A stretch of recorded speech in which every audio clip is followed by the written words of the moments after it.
Hello everyone, and welcome back to another video. This is the 7th episode of the series, and Naruto is sharper than he lets on, and he has learned jujitsu and secret knowledge from all across Konoha as he grew up. To show your support, like and subscribe. Let's get this show going. The group soon arrived on the shore to Se's ladder and could see in the distance the island that is the land of whirlpools. So how do we get across safely? Asked Tsunade. There's a stone near here that will allow us to cross safely, said Kushina. How did Uzu trade with the other lands? Asked Hinata. There was a secret path that let people cross the whirlpools safely, however the safe route was controlled in whirlpool. With the destruction of Uzu, that route no longer exists, so now we'll have to take the emergency route, answered Kushina. She's right, there was a hidden path that let people cross the sea without worrying about the whirlpools, added Delia. How large is the path? Asked Jiraiya. Just wait and see, replied Kushina. Line break. It took an hour for the group to find the large stone that bore the symbol of the Uzumaki clan. Alright, now let's open the way, said Kushina as she cut her hand and swiped it across the symbol. The symbol glowed blue for a moment before a passageway opened up in front of the stone leading down under the sea. Whoa, that's amazing, cried Naruto in awe. True, and only members of the 12 clans can open this passageway, said Kushina. It's a good thing that the enemy didn't know about this, or it would have been incredibly bad. Well, let's get going before the passageway closes, said Jiraiya. It took the group a few hours to get through the passageway, where they ended up some yards away from the outer wall of Uzu. Wow, Uzu must have been something back in the day, huh? Noted Naruto. Yes, it was. There were many tall buildings spread out all of Uzu, said Kushina. Sadly, all of them have collapsed by the looks of it. Ah yes, the skyscrapers. They were a marvel to look at, said Dela. Of course, Uzu wasn't the only place that such buildings are found, but they're a rare sight to see. Either way, let's find some shelter for while we're here before we do anything else, suggested Tsunade. Good idea, agreed Kushina. The residential district should provide some suitable shelter for our stay. Hey, is that smoke over there? Asked Karen as she pointed to a small column of smoke coming from not too far away. Let's check it out carefully. We don't know who they are, warned Tsunade. The others nodded in agreement and moved towards the smoke as stealthily as they could. What they found was a group of about 30 people near a large dig site in the banking district, according to Kushina and Delia. What are they doing? Asked Kushina. I don't know, but look, they bear the clan symbols of 3 of the other clans, said Delia as she pointed out the symbols. You're right, but we don't know if they are the real deal or not, said Kushina. Plus, by the looks of things, most of them are under 20 years old, and the camp appears to house about twice that amount. So where are the others? They're in the dig site, answered Hinata as she looked with her Byakugan for anyone around them. Well then, let's find out just what they are doing here, said Kushina. I don't like how they're digging around my home. The group quickly made their way over to the camp to confront them when 10 ninjas suddenly appeared around them with their weapons drawn. Who are you? And how did you get here? Demanded one of the ninjas. You dare question members of the Uzumaki clan and their friends what they are doing in the ruins of Uzu? Questioned Kushina in a dangerous tone. How do we know you are a real Uzumakis? Asked the man. Does this answer your question? Asked Kushina as she created her adamantine chains along with Naruto and Karen as proof of their heritage. The ninjas quickly backed off, with one of them saying, so there are others that survived the destruction of Uzu. Roki Uzumaki said that there weren't any others that survived besides the few that are with us. Roki? Asked Delia. I've never heard of him. Yes, he's our leader. He plans on bringing back Uzu in all of its glory, explained of the ninjas excitedly. But we need the money in the vault to do so. Take me to Roki right now, ordered Kushina. We don't take orders from you. Only Roki, as he's the only member of the main family alive, retorted the lead ninja. I am Kushina Uzumaki, daughter of Uzu's last leader, Boruto Satoraiku. Bolt strike, you dare defy me? Yelled Kushina angrily as a dark aura surrounded her. Everyone stopped what they were doing and looked at Kushina in fear, with the older members of the camp remembered Kushina from before she left to go to Konoha. What is going on? Demanded a tall lanky man with light red hair as he climbed out of the dig site. We're trying to dig up the vault here. We don't need any distractions, you, yelled Kushina as she rounded on the man. How dare you desecrate my home? Mom, care to tell me who that is?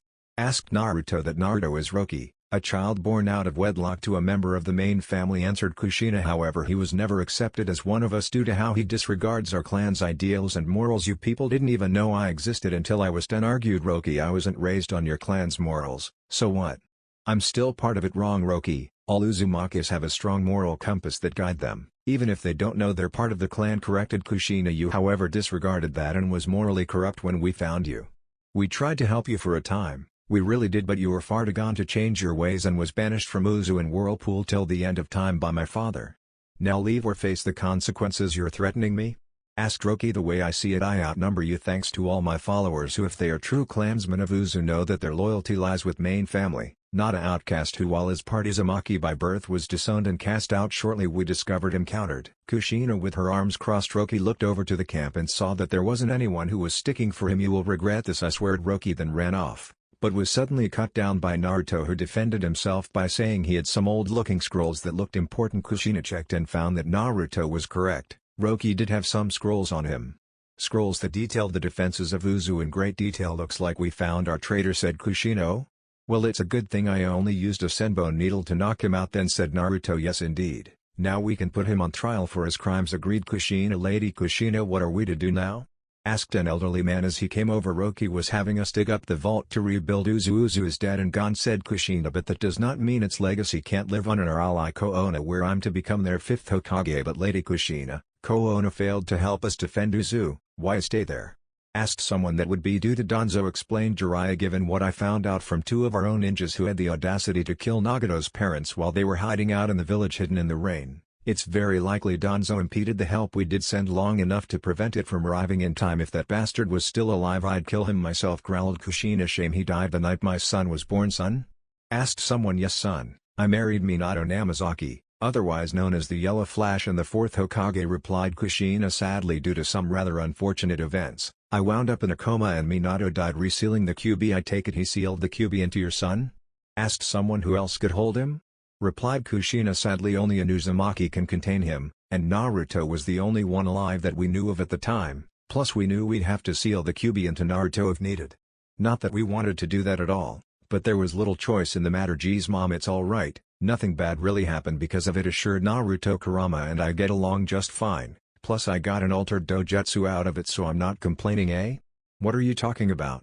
Asked one of the campers. Minato's mother was an Uchiha that was disowned and banished because she couldn't unlock the Sharingan, but that was due to a mutation in her DNA that prevented it, answered Naruto. But Kurama corrected that for me a few years ago, but to do so he had to do something else at the same time. What? Asked the person. Make me part Kitsune, replied Naruto as he revealed his true form to everyone. Ah, makes sense given the circumstances, said the man. Let's sit down and continue this conversation. My feet are killing me, suggested Jiraiya. Everyone agreed and headed into camp.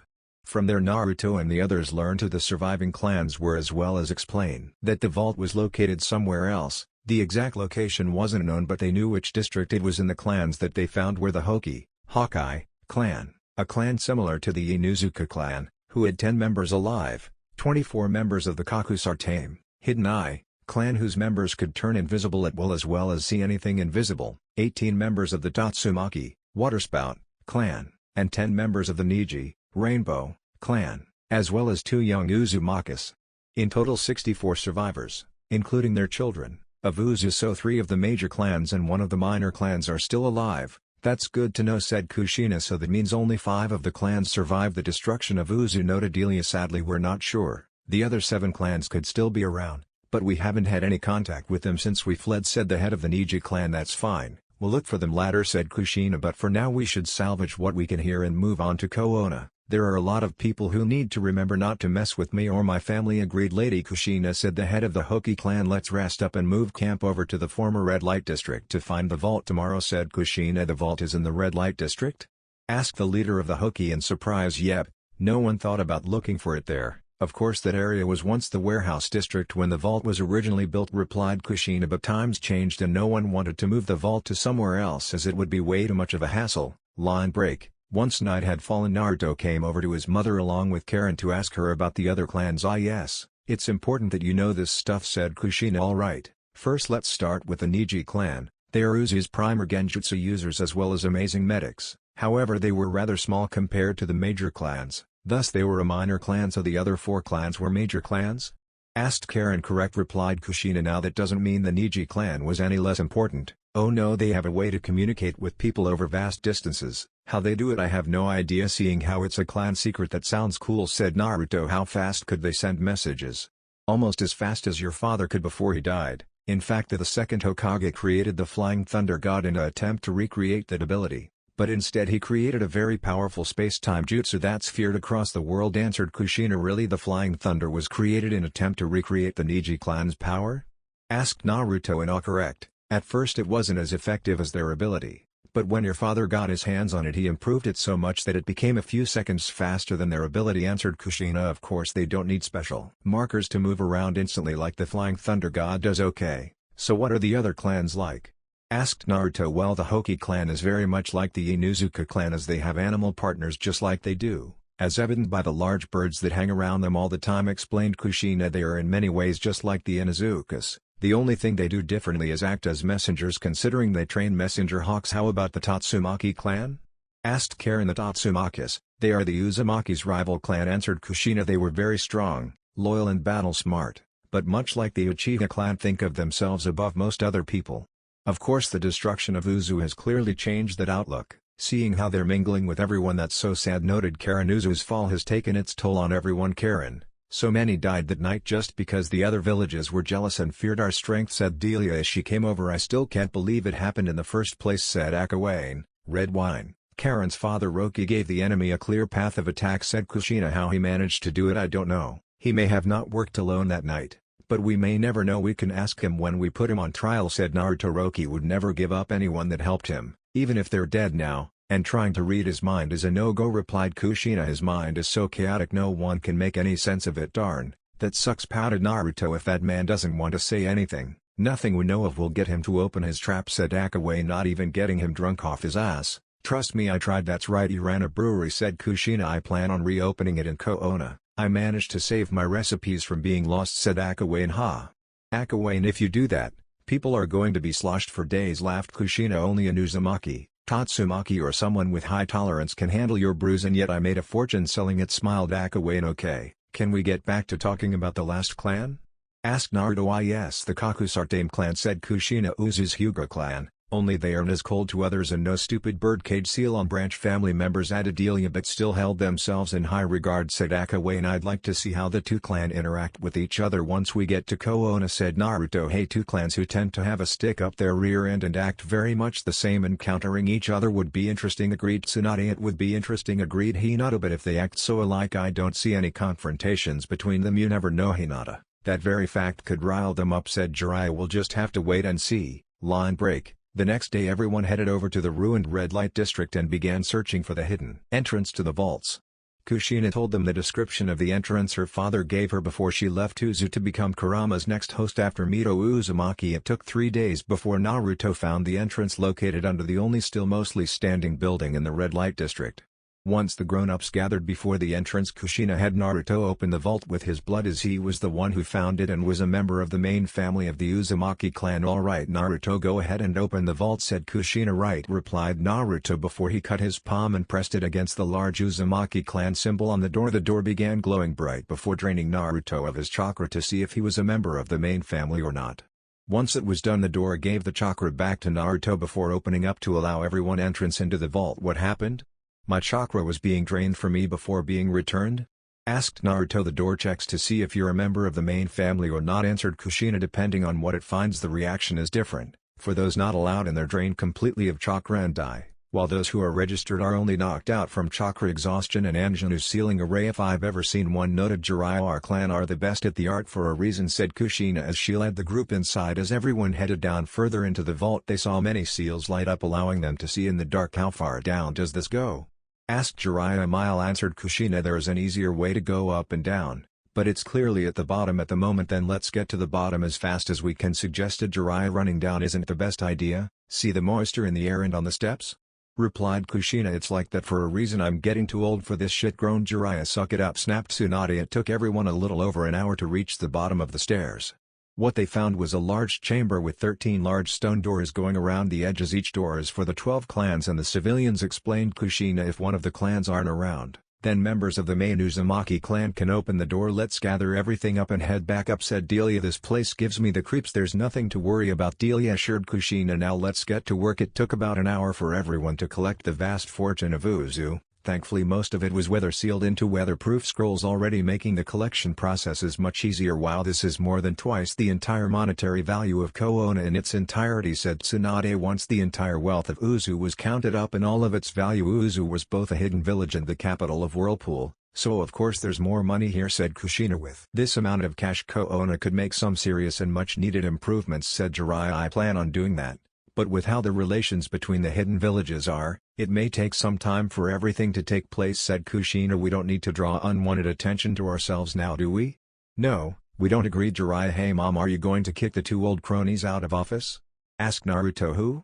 Asked Kushina. Says Nai's teammates, explained Jiraiya. Them. Yes, I do plan on kicking them out of office, said Kushina, and having the two of you take their place, but I need to manage my spy network, complained Jiraiya. You need to train someone to take your place at some point anyway, argued Kushina, and the sooner the better. You're not getting any younger after all. Fine, I'll train someone to take my place, but until they're ready I'm still going to be out in the field like normal, said Jiraiya with a sigh. And no turning them into a pervert either, warned Kushina. Hey, being a pervert helps with gathering intel, complained Jiraiya. But fine, I won't make them one. Whatever, let's just get going, said the Hokage clan head. See that large metal platform? Asked Kushina. If we all stand on it and then channel some chakra into it with our feet, it'll activate and take us back up faster than walking. Good to know. Walking that far isn't any fun, said Jiraiya. Stay in shape then, Godfather, said Naruto. It might save your life one day. Hey, I'm plenty well in shape, yelled Jiraiya. Getting close to past your prime though, said Tsunade. Even I know I'm getting to that point myself. Jiraiya just sulked quietly as the platform brought them back to the entrance of the vault. So how much did you find? Asked Shizune. Quite a lot, answered Tsunade. Far more than all of Konoha's net worth. That's for sure. That's a lot of money, noted Shizune. It is, but as Kushina will be Hokage, it's up to her what to do with it, said Jiraiya. I have to ask, where are we all going to stay once we get to Konoha? Asked the head of the Neji clan. At the Uzumaki apartments, answered Kushina. At least until we sort out better living arrangements for you. That place is still around? Asked the head of the Hokage clan. It sure is, it's where I live, answered Naruto. Since living where my parents lived would cause too many problems for Gigi, makes sense I guess. Does anyone else live there? Asked the head of the Kakusartame clan. The first building is pretty much filled up with people and the changes I made to it, but the second one is completely empty and is being just used for storage right now, answered Naruto. What did you change?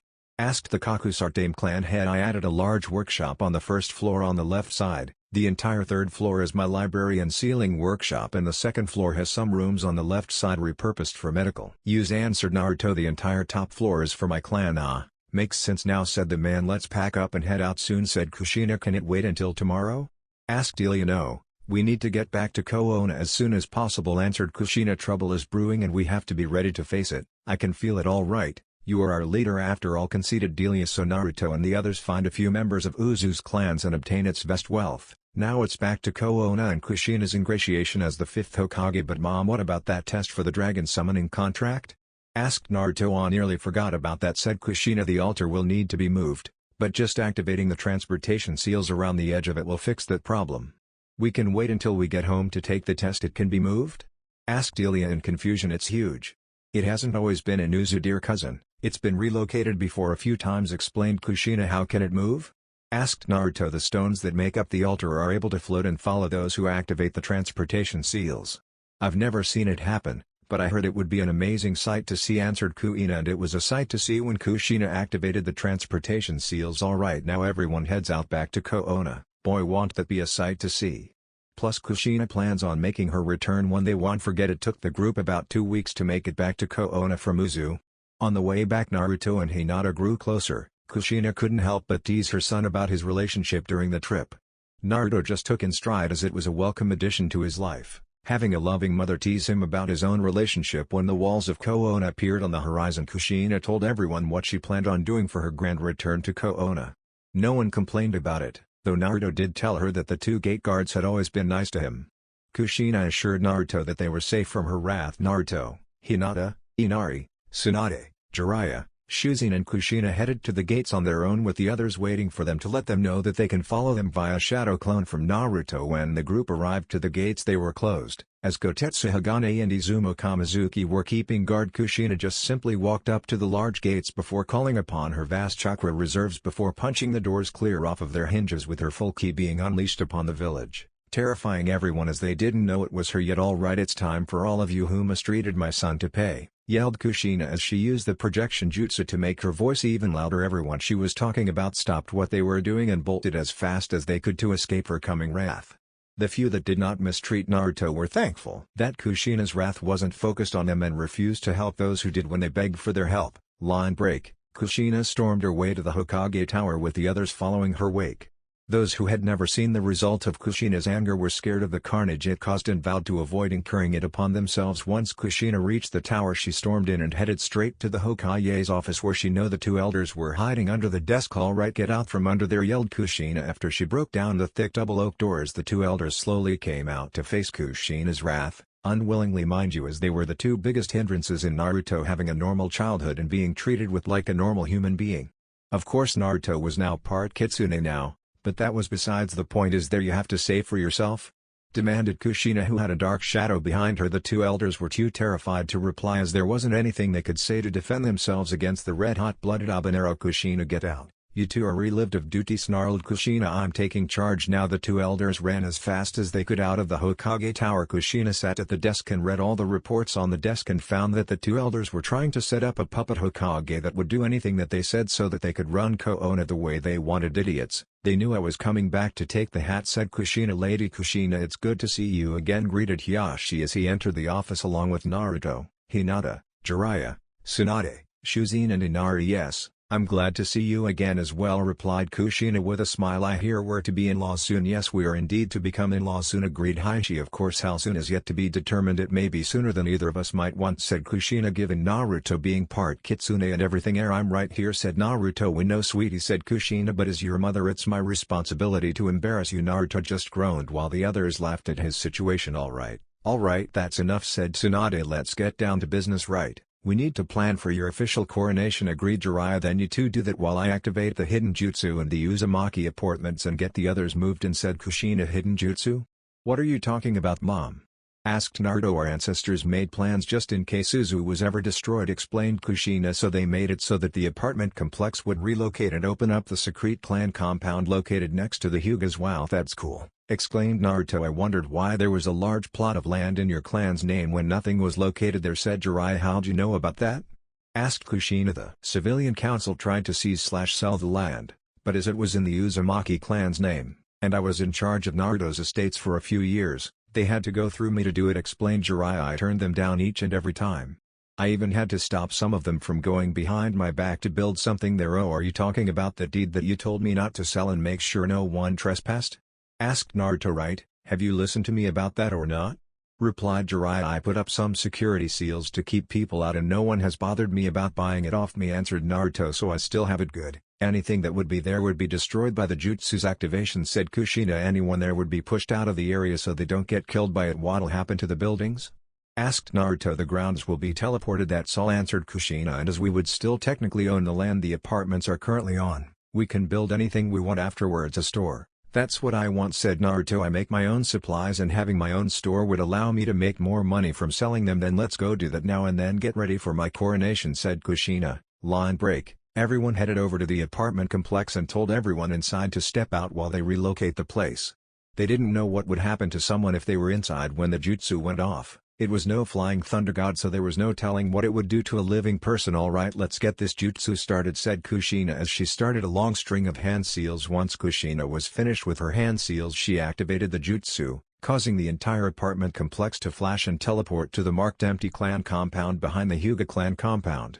The sudden relocation of the entire Uzumaki apartment complex startled everyone who saw it, especially the Hyugas, as they had warning of the powerful jutsu's activation. "Wait. The Uzumaki owns that land," said Hiyashi. "That means..." Hiyashi went outside and saw the apartment complex was now located in the formerly empty compound. "They're now our neighbors," finished Hiyashi. "At least I'll be able to see my grandkids easier when they're born, hopefully later rather than sooner." Naruto and the others quickly arrived to the apartment's new location, while at the same time Naruto sent for the rest of the others waiting outside Konoha's walls.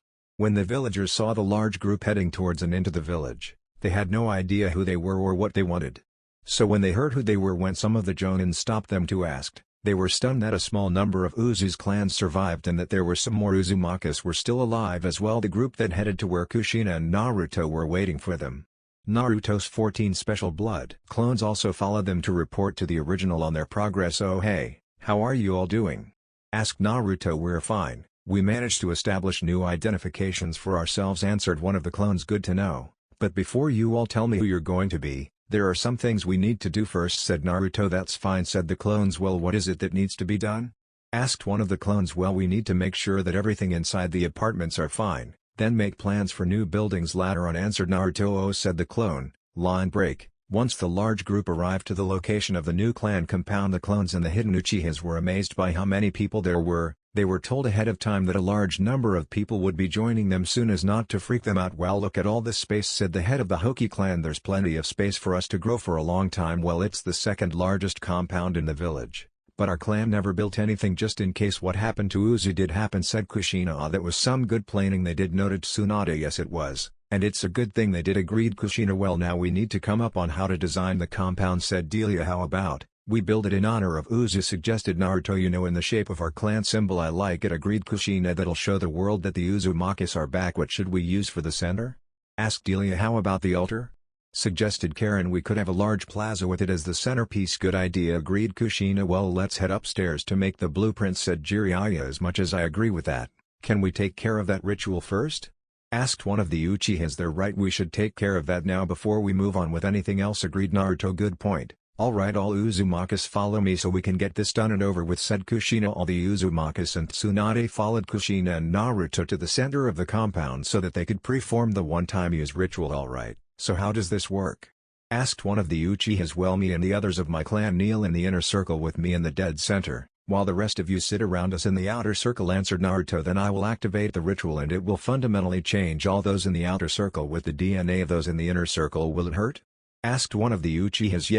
Yes, it will," answered Naruto. "It hurt like hell when I allowed myself to become part Kitsune, so it is going to hurt becoming a full-blooded Uzumaki, but it'll be worth it in the end," assured Kushina. "Oh, we're not worried about that," replied the Uchiha. "We just wanted to know ahead of time." "Well, stand back while I make up the Fuinjutsu matrix for the ritual," said Naruto. "It'll only take a half hour at most to draw it up." Everyone stepped back and watched as Naruto created a clear flat area before drawing out the incredibly complex and confusing sealing matrix for the ritual.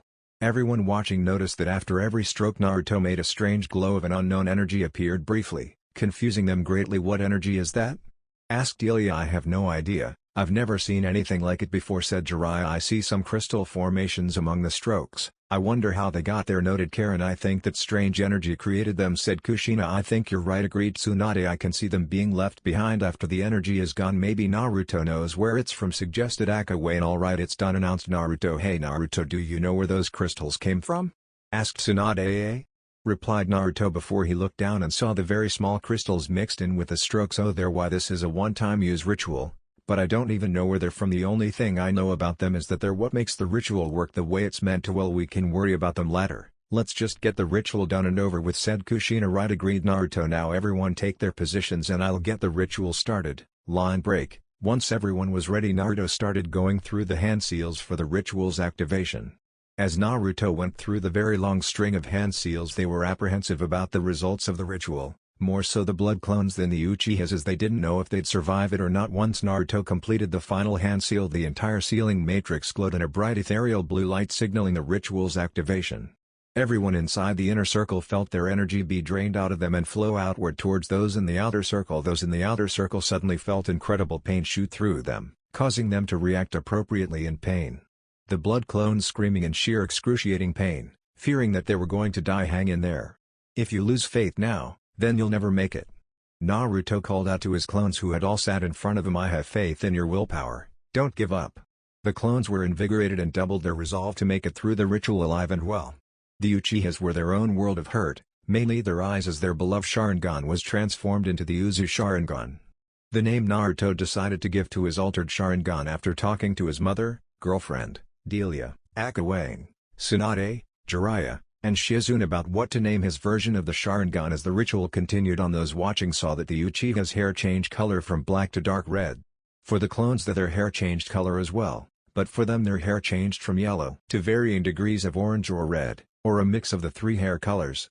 All of their eyes changed color as well, but not so drastically. About a half hour later the ritual ended with everyone completely drained, and those the ritual was used on, they were very sore from the changes made to their bodies.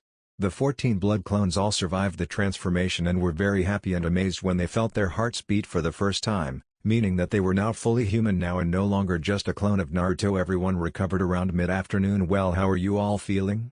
asked Shizune. "Better now that we had some time to recover," answered Naruto. "How about the rest of you?" "The hair will take some time to get used to, But besides that we're fine, answered one of the former Uchihas. We're just in shock that the ritual actually made us truly alive, said one of the former blood clones. But yeah, we're fine. Well, before we do anything else, me, Naruto, Hinata, Karen and Shizune are going to give you a health evaluation just to make sure there is nothing wrong with you, said Tsunade. That's fine, was the response she got. Alright then, follow us to the hospital, said Tsunade. It took the rest of the day for everyone get checked out and make sure nothing bad happened because of the ritual. Thankfully nothing wrong was found during the checkups. The only thing found was that all 14 of Naruto's blood clones were no longer clones at all, but full-blown human beings. Once everyone was done, they headed back to the compound where some of Naruto's shadow clones had set up the empty rooms available in the apartment complex for the new members of the Uzumaki clan, and the new members of Koona. Kushina said that as the new Hokage she chose who gained citizenship or not. There were other things she had to deal with, but that could wait until morning when her anger against the village had calmed down enough to not act hostile or react violently to the people who mistreated Naruto while he grew up. 2 days later, Kushina's official coronation as the 5th Hokage took place, with the fire dynamo being the one to pass the hat on to her. Most of the clans had avoided incurring Kushina's wrath as they treated Naruto based on his own actions and not those of Kurama's the night he was forced to attack the village. The rest were fined heavily for their actions against Naruto. It was legal as dictated by laws of the Land of Fire on child abuse. Lucky Naruto, very unlucky for those who mistreated him. The coronation went off without a hitch. The village was rather subdued as they knew that they were in trouble for mistreating Naruto for all his life. However, it was also a new beginning for Koona, as the people knew Kushina would bring Koona greater prestige and fame in the future, so it wasn't going to be that bad. After Kushina was done punishing them, that is during the coronation, Kushina revealed that before she returned she had gone to Uzu and not only found a small number of survivors having returned to Uzu, but also the lost vaults, meaning that she brought all of Uzu's vast wealth with her. And if it was thanks to Naruto who sought her out and wake her from her coma afterwards. Kushina released the details of what happened the night of Kurama's attack and Naruto's birth. The villagers were rather embarrassed for how they jumped to conclusions that night. She also said that blaming the entire Uchiha clan for the attack was stupid, even though a Rouge One was responsible for the attack. Who it was she had no idea, but whoever they are, insane and put a lookout for them. It has been 2 weeks since Kushina became Hokage and a lot has happened since then. Firstly, the entire civilian council was replaced with those who didn't mistreat Naruto and were also competent enough to not be a burden Kushina or the Shinobi council with their complaints or whining. This included Tenten's father, who ran a weapon shop, and old man Techi, who ran Ikikachu Ramen. Secondly, Ikikachu Ramen relocated into a larger building as they now had way more customers. Also, thanks to the changes made by the new civilian council, all the store owners were able to make more money as a large number of the taxes the old council made were abolished. Third, word got around that Kushina was alive and had become the 5th Hokage and caused quite a stir in the elemental nations. Lastly, Kushina's revisions bolstered Koona's economy as more money was available to spend. Again, all thanks to the fact that all the unnecessary taxes were abolished. It was during this time that Naruto decided to go ahead and get ready to make an attempt to combine his Fuinjutsu-based blood clone with the Impure World Resurrection Jutsu to bring back Dankato and Nawaki Senju so Tsunade could say goodbye to them. So Naruto, you really think this is going to work? Asked Tsunade as some of Naruto's shadow clones brought over the clone bodies of the two she lost so long ago. It should, replied Naruto, but I honestly have no idea if it will. Those few present noted that Naruto, glancing over to where the covered body of a clone of his father was laying on the ground not too far away.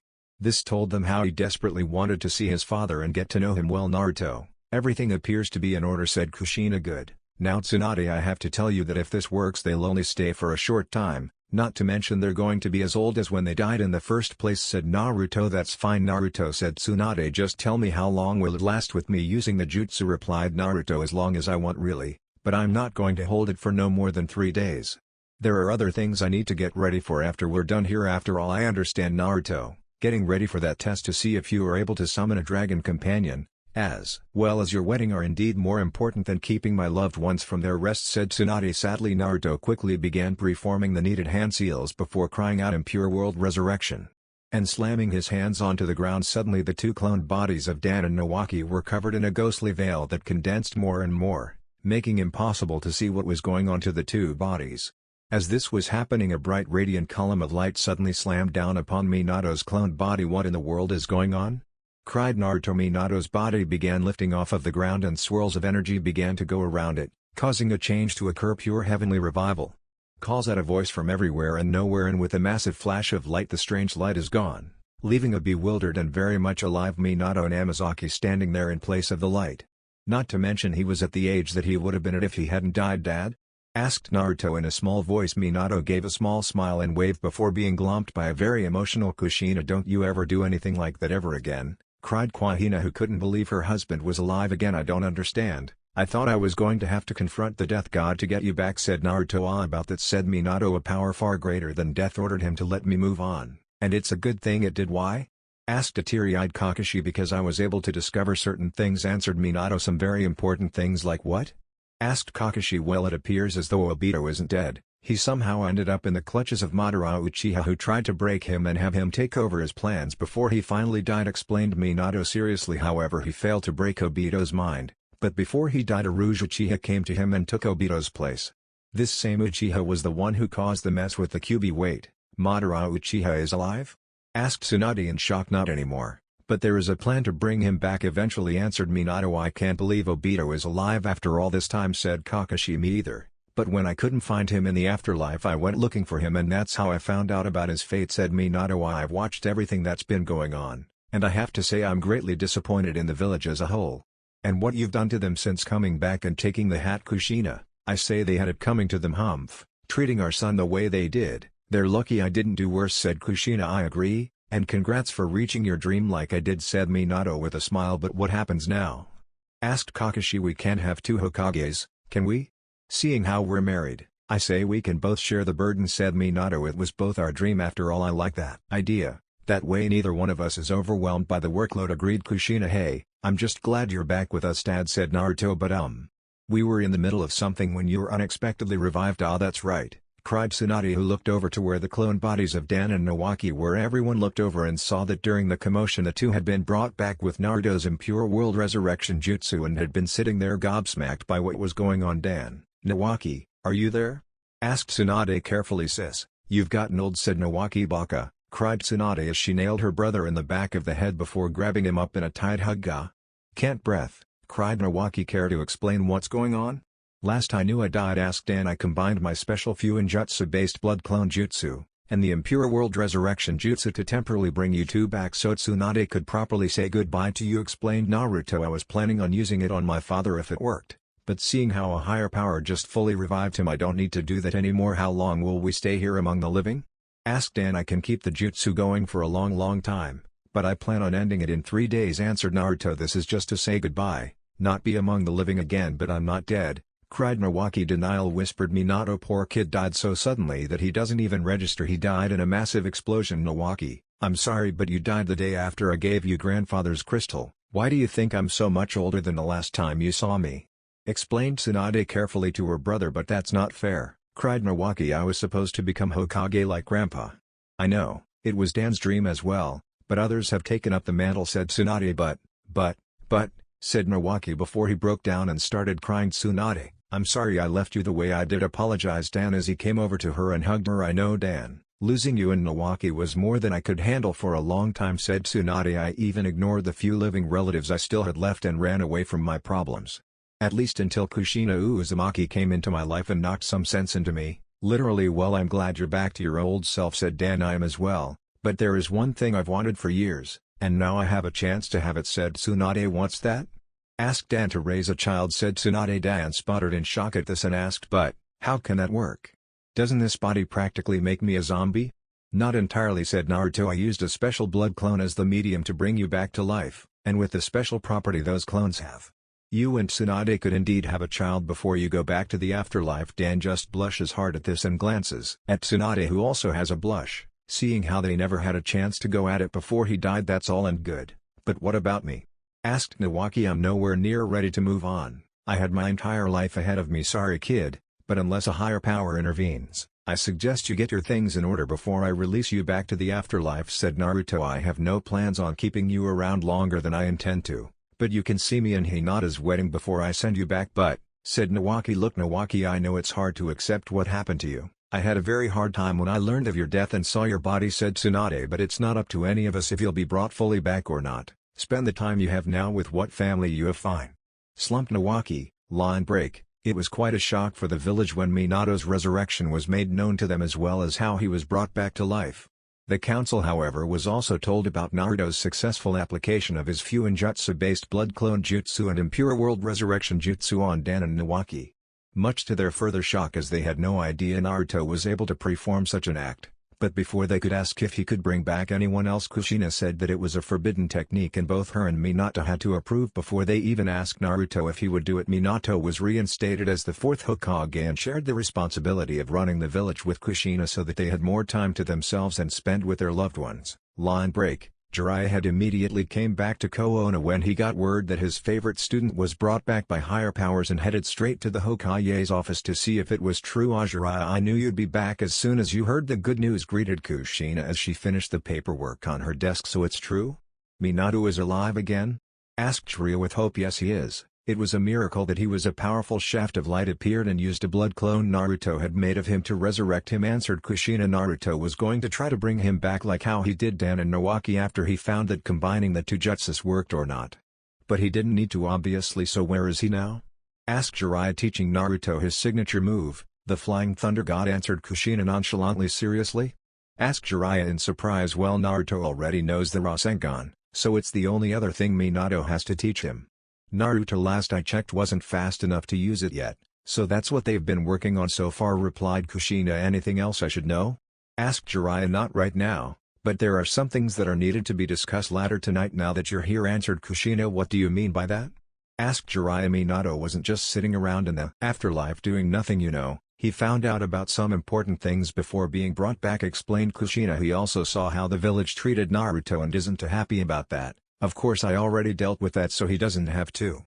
The village is still reeling from the effects of both of us being less than pleased with how our son was treated. I can imagine. They realized their mistake during Naruto's Chunin exam match against Neji, from what I heard, said Jiraiya. Yes, well, make yourself comfortable back at home until later, said Kushina. Minato has a lot to tell us. We just were waiting for you to get back. Thanks, I will, said Jiraiya before going out the window and headed over to the Uzumaki clan compound. Line break. Minato was happy to see Jiraiya again after so long, but not nearly as much as Jiraiya and the toads that Jiraiya and Naruto summoned to let them know he was alive again. Can you all please get off me? Cried a very buried Minato from under all the toads. Sorry my boy, but I thought we'd lost you forever, said Pa as he and the other toads got off of Minato. How is it that you're alive anyway? I thought the death god had your soul, asked Jiraiya. A higher power ordered him to let my soul go free, answered Minato. They were also the one who brought me back to life. So what was it that you found on the other side? Asked Jiraiya. I'll tell you later when the rest of the Shinobi Council gets here for a private meeting, answered Minato. That way I don't have to repeat myself. I'll make sense, agreed Jiraiya. Am I going to be there? Asked Naruto. Yes Naruto, you'll need to learn how to handle these types of meetings if you want to be Hokage yourself someday. Plus some of the things I need to say pertain to you specifically due to Kurama being sealed into your gut, answered Minato solemnly. Well, that's just great. Hope it's good news then, said Naruto as he crossed his arms. Having Kurama inside me has been fine for the most part, but I'd like to set him free eventually, seeing there is no need to keep him sealed away. I agree with that, Naruto, but right now we need to focus on other things, agreed Minato. So when will they be here? Asked Naruto. They'll be here for dinner, then the meeting will take place afterwards, answered Kushina. Alright then, I'll get back to my speed training, said Naruto before running off. He's going to go far, said Minato. I know he is, agreed Kushina. He'll outshine us all someday, added Jiraiya. There is no doubt in my mind about that. That's it for this video. I hope you all enjoyed the video. Don't forget to like the video, subscribe to the channel, and follow me on my other social media accounts. Anime God here, and I'm signing off.